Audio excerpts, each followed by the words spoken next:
Welcome students, आपका YouTube channel Shankar coaching में स्वागत है। मैं प्रोफेसर प्रेम शंकर आज 11th क्लास के स्टूडेंट्स को एनसीईआरटी बुक से chapter number 4 principle of mathematical induction पढ़ाऊंगा।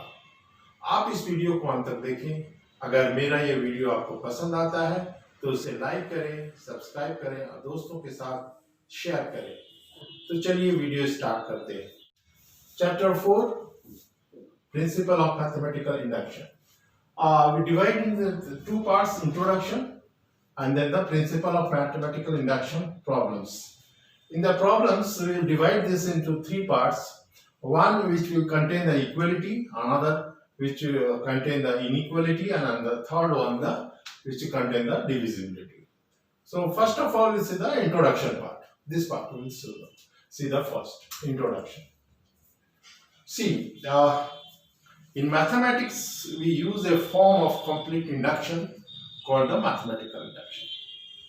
Suppose a set of thin rectangular tiles are placed, and when the first tile is pushed in the indicated direction, all the tiles will fall.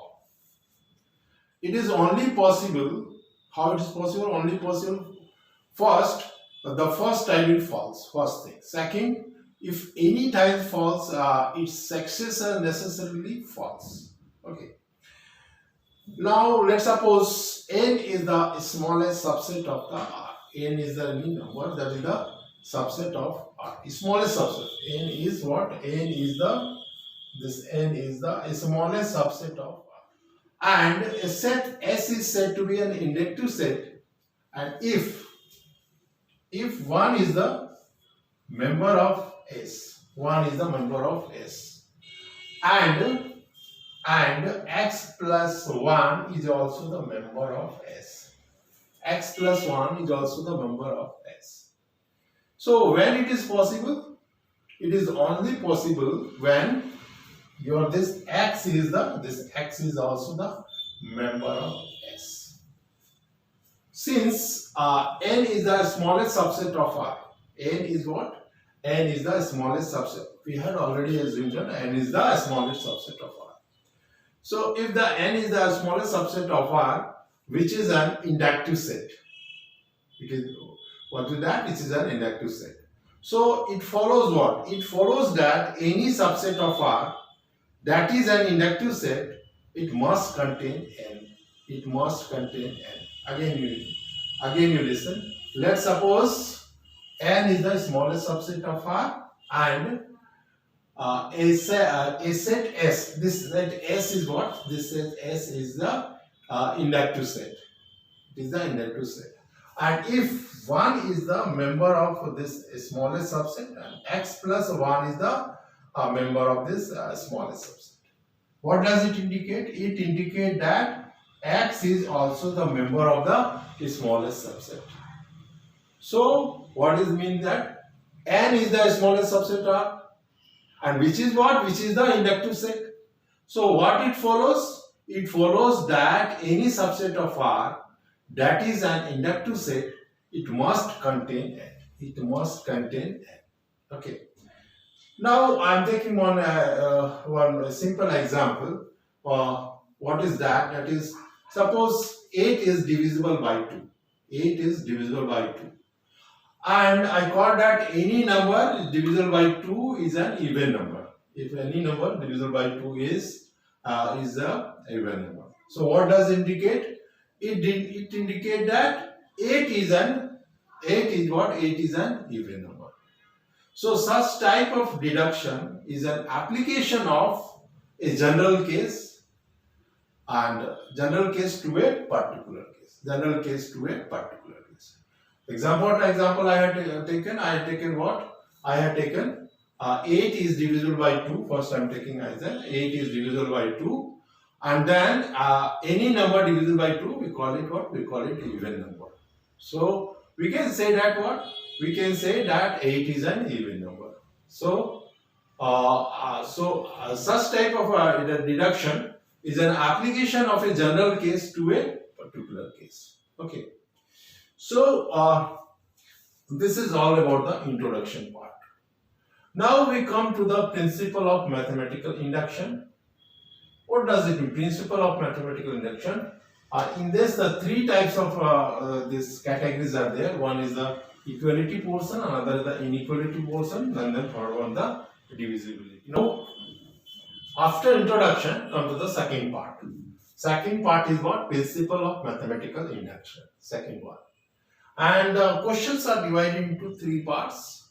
When it is the case of the equality, in the case of the inequality, and in the case of the divisibility. Three types of questions are there in the PMI.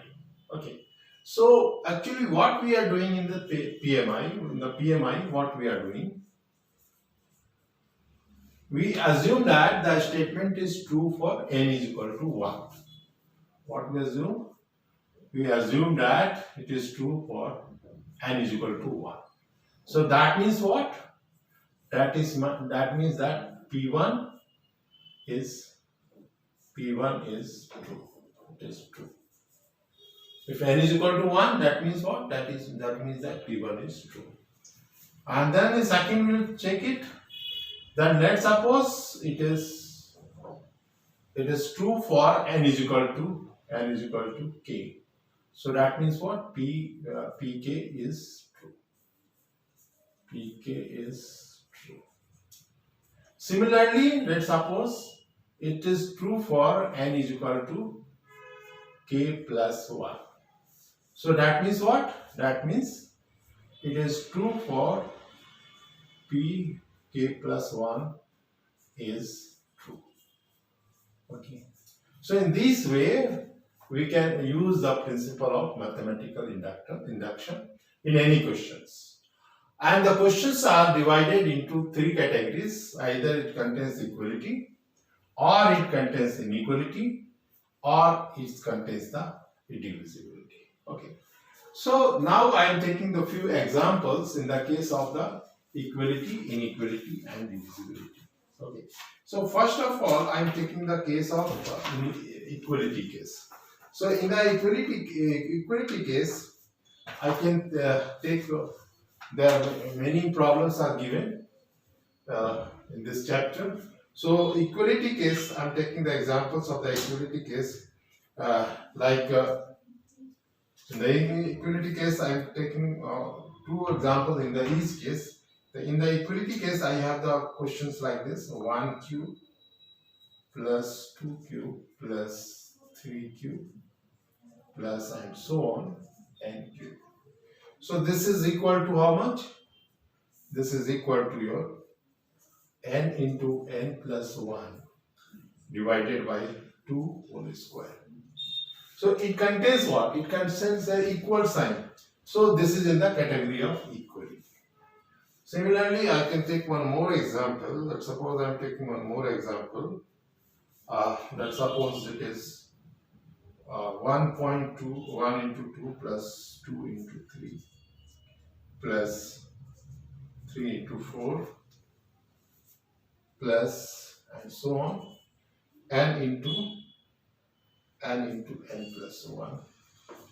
And this is equal to how much? This is equal to n into n plus 1 into n plus 2 divided by what? Divided by 3. So this question contains what? This contains the equal sign. So it is also in the category of equality.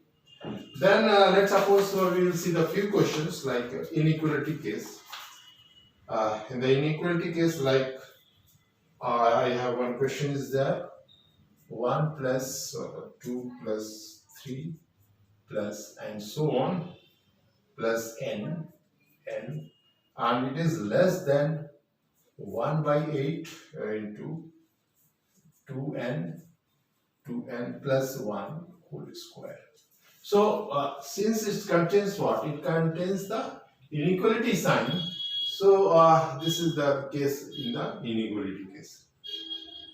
Now few questions you will see in the divisibility case. Okay. For example, let's suppose one question is given 10 to the power 2n 10 to the power 2n, 10 to the power 2n minus 1 plus 1 is divisible by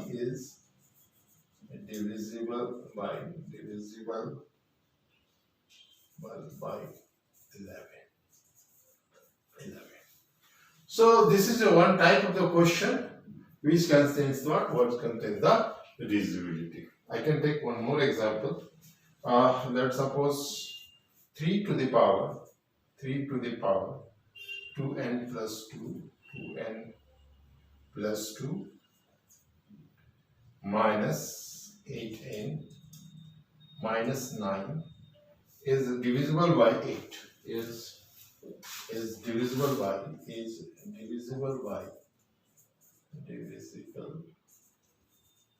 8. So I can say that only three types of questions are there in the principle of mathematical induction. Either it will contain equality sign, or it will contain the inequality sign, or it will be containing the divisibility. Okay. And how to solve this one? For solving, we will take the value of n is equal to 1, and then we can say that P1 is true. Similarly, n is equal to k, so pk is true. And similarly, n is equal to k plus 1, so pk plus 1 is true.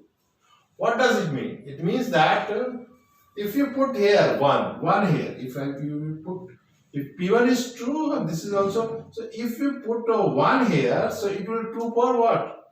1 plus 1 is true for 2. And if you true for 2, again you put it here 2, so this true for 3.